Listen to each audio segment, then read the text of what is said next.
So I wanted to express my condolences to them. Also, Coach Fulmer, continue to wish him a speedy and well recovery. Texted back and forth with him, seems to be doing really well and in good spirits. So look forward to having him get healthy and get back around.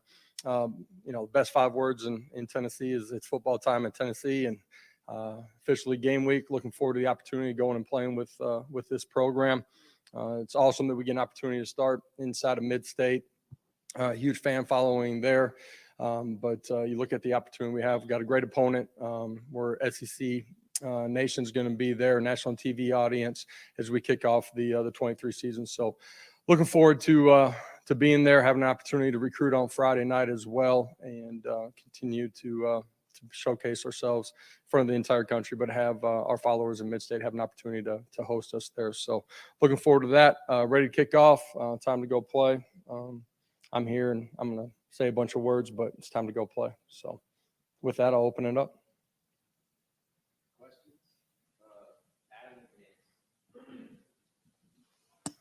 Josh, especially in an opener on offense, is execution the top priority, or is tempo the top priority, or what's the relationship between those two? On the offensive side of the ball, at the end of the day, execution is paramount. It doesn't matter how fast you play if you're not executing.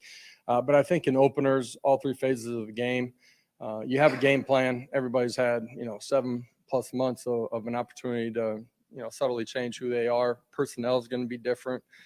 You have to do a really good job of adjusting.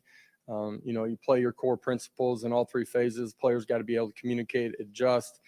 In-game adjustments are paramount in this too. So as you go to the sidelines, absolutely critical that our staff and players do a great job. How do you feel about your return game going into the season? Excited about the guys that we have there. But also, we've talked a lot about the depth of our program, how it's continued to grow over the 3 years here. That shows up in special teams a bunch too. So we got guys that are ready to compete, play as hard as they can on those plays, but play with great fundamentals and technique. Feel like that has an opportunity to help us in our cover units, but certainly the return game as well.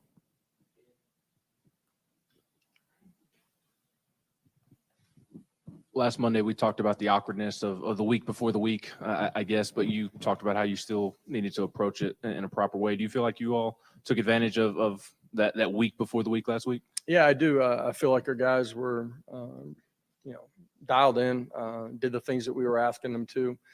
We moved ahead with a little bit of preparation for this coming Saturday, but we still did a lot of really good work throughout the course of it too. And every player inside of your program has got to continue to grow. Good teams do that throughout the course of the season. So, for us, that week before the week is as important as any other week.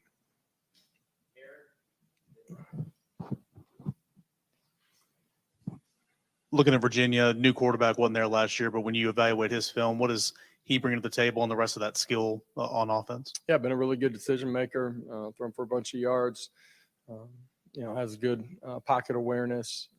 Him being in week 1, year 1 within their system. What are the new things that they do to try to put him in a position? We'll find out on game day. But a guy that's played, really good football at a high level and been a good decision maker. So for us, we got to do a great job of handling the run game. We got to apply pressure. That can be with our pressure package, but it can also just be with our front 4. We got to make him uncomfortable inside the pocket. What stands out about Virginia's defense? Well, they do have some new transfers, in particular on the back end. They have experience in their front 7. They've done a good job against the run. We got to do a really good job of being dialed into, our protections, our run schemes, make sure we're targeting the right people. The question was brought up earlier, do our assignments, handle our assignments at a really high level, be really good in our communication, and go execute.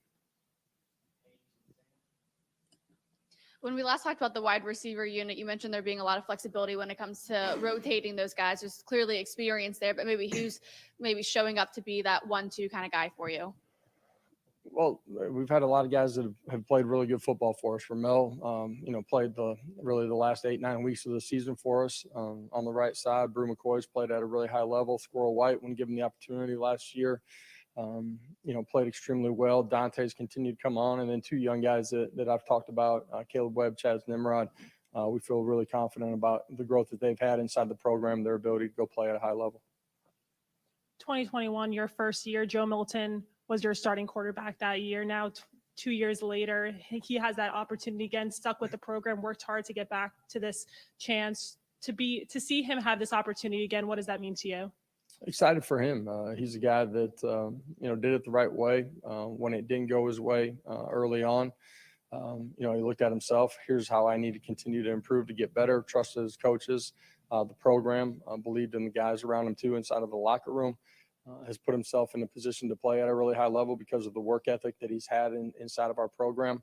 The back half of that first season, he's become very mature in who he is, what he's about, how he's going to work, how he's going to impact his teammates, the leadership role. It's not just, going into the Orange Bowl.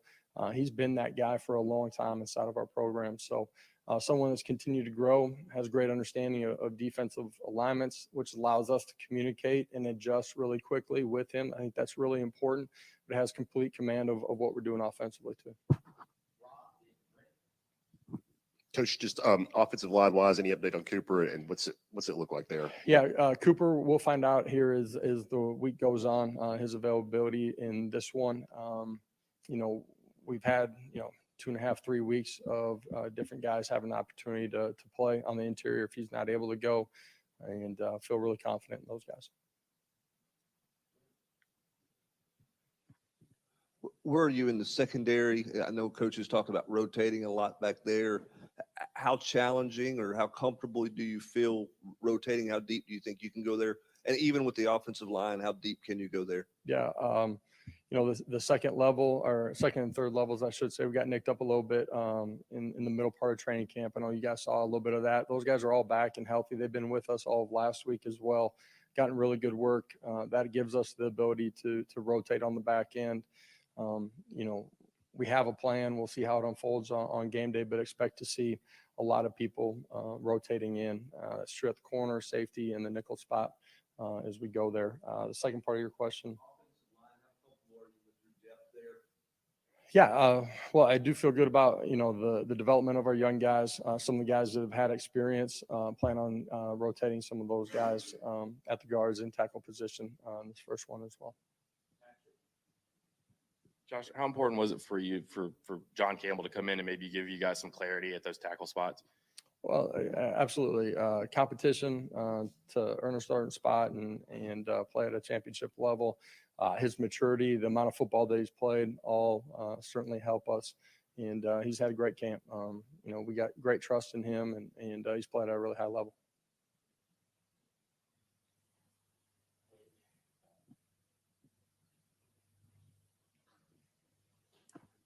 I guess a little bit off the field, this will be Virginia's first game back since the tragic shootings. Just, is there anything that this team will do to either show respect or just kind of what do you think it might mean for that team to get back onto the field and just knowing the power of sports?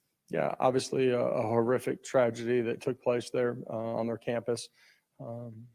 They've had a long time to, try to grow through that. And you also recognize, what happened. And so there'll be a moment of silence before kickoff, and then we'll wear a decal of the three individuals that lost their lives on the back of the helmet.